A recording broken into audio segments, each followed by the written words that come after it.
Dictation 100 शब्द प्रति minute. 5 second बाद शुरू। संसद का शीतकालीन सत्र आज से शुरू हो गया है। संसद का शीतकालीन सत्र 7 दिसंबर से शुरू होकर 29 दिसंबर तक चलेगा। इस दौरान दोनों सदनों की कुल 17 बैठकें होंगी।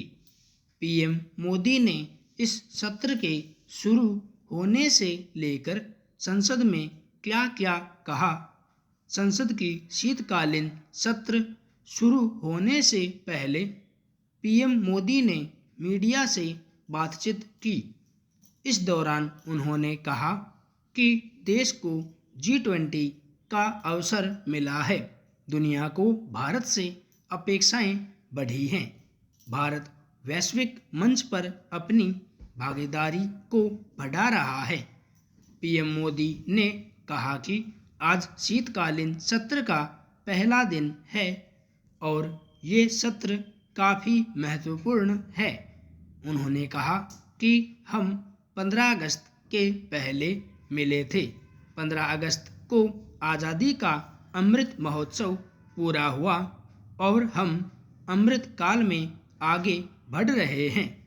संसद सत्र से पहले मीडिया से बात करते हुए पीएम मोदी ने कहा कि यह सिर्फ एक डिप्लोमेटिक इवेंट नहीं है, बल्कि भारत के सामर्थ्य को विश्व के सामने प्रस्तुत करने का समय है।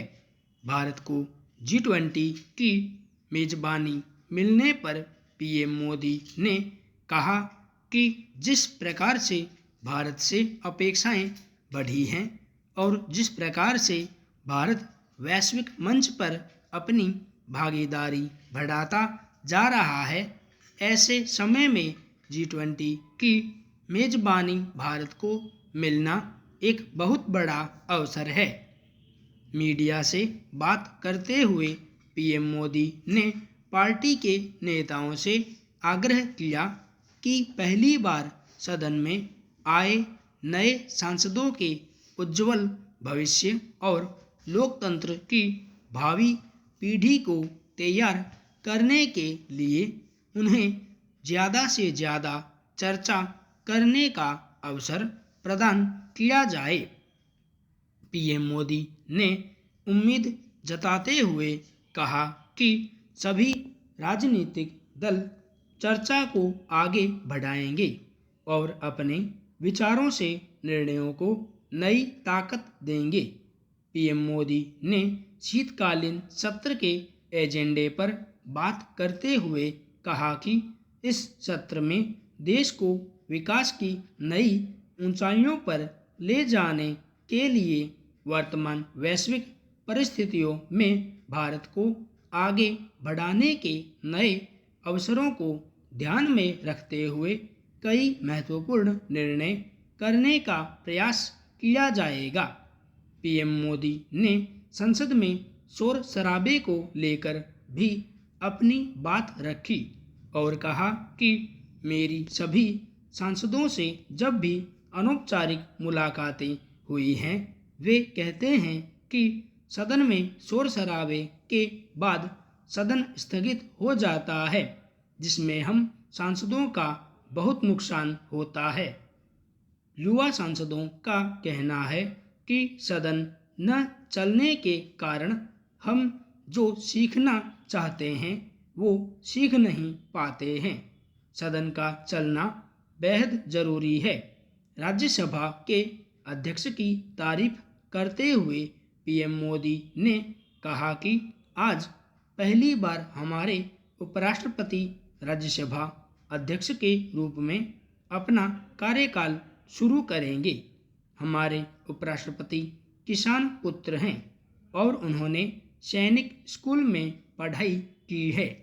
इस प्रकार वह जवानों और किसानों के साथ घनिष्ठ रूप से जुड़े हुए हैं।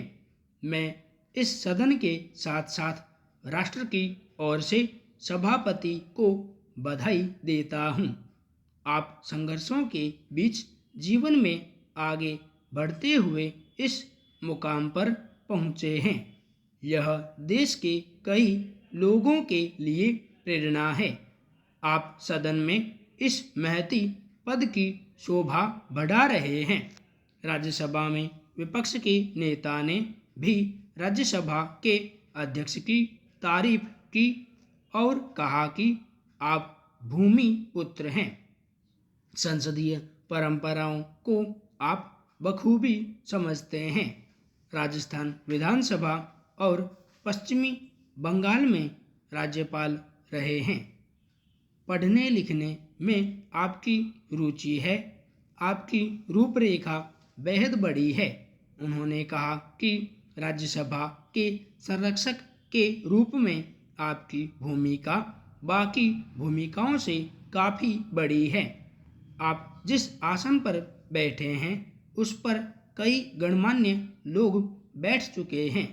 संसद में अपनी बात रखते हुए खरगे ने एक शायरी सुनाते हुए कहा, मेरे बारे में कोई राय मत बनाना गालिब, मेरा वक्त भी बदलेगा, मेरी राय भी बदलेगी।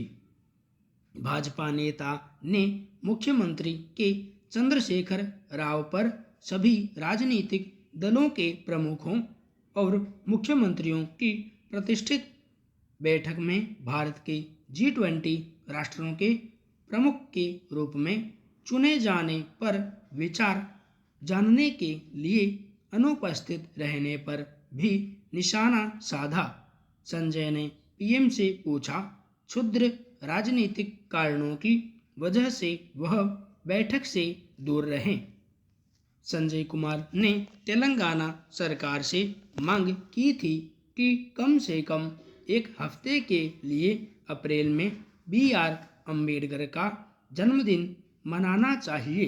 उन्होंने कहा, यह दुर्भाग्यपूर्ण है कि TRS अम्बेडकर की जयंती और पुण्यतिथि के लिए 1 घंटा भी समर्पित नहीं करती। मुख्यमंत्री के चंद्रशेखर राव इन दिनों अपने घर से बाहर भी नहीं निकलते हैं, जबकि भाजपा सच के साथ राज्य पर शासन कर रही है। भाजपा नेता ने कहा कि नरेंद्र मोदी के प्रधानमंत्री बनने के बाद ही देश के गरीब और दबे कुचले लोगों को न्याय मिल सका। उन्होंने कहा, दलित नेता रामनाथ कोविंद को भारत का राष्ट्रपति बनाने और संसद में अंबेडकर की प्रतिमा लगाने का श्रेय पीएम मोदी को जाता है।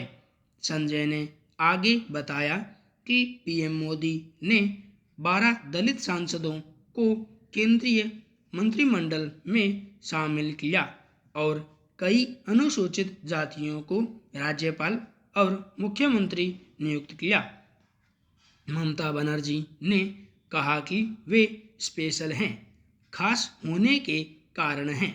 सभी को नियमों का पालन करना पड़ता है, पर पीएम मोदी के लिए सब छूट है। गुजरात विधानसभा चुनाव में भाजपा को 100 में से 100 सीटें मिल सकती हैं। मुझे लगता है कि सुप्रीम कोर्ट ने चुनाव आयोग की नियुक्ति के बारे में जो कहा है वह सही है। कहीं न कहीं कुछ तो खास है। जहां तक मैं जानती हूं कि चुनाव के समय आप प्रचार नहीं कर सकते, पर वहां चुनाव के दिन भी रोड शो होता है। शायद उनके लिए कोई एक अलग व्यवस्था है। बता दें कि सोमवार को अहमदाबाद में प्रधानमंत्री नरेंद्र मोदी को वोट डालने जाने से पहले रोड शो करते देखा गया। बंगाल की मुख्यमंत्री ने सोमवार की शाम को प्रधानमंत्री नरेंद्र मोदी की अध्यक्षता में G20 की सर्वदलीय बैठक में हिस्सा लिया। ममता बनर्जी राजस्थान में अजमेर शरीफ जाएंगी और चिश्ती की दरगाह पर चादर चढ़ाएंगी। 6 दिसंबर को पुष्कर जाएंगी और 7 दिसंबर को दिल्ली में पार्टी के संसदीय दल के साथ बैठक करेंगी। इस बैठक में संसद की शीतकालीन सत्र के पहले रणनीति बनाई जाएगी। संपूर्ण विराम।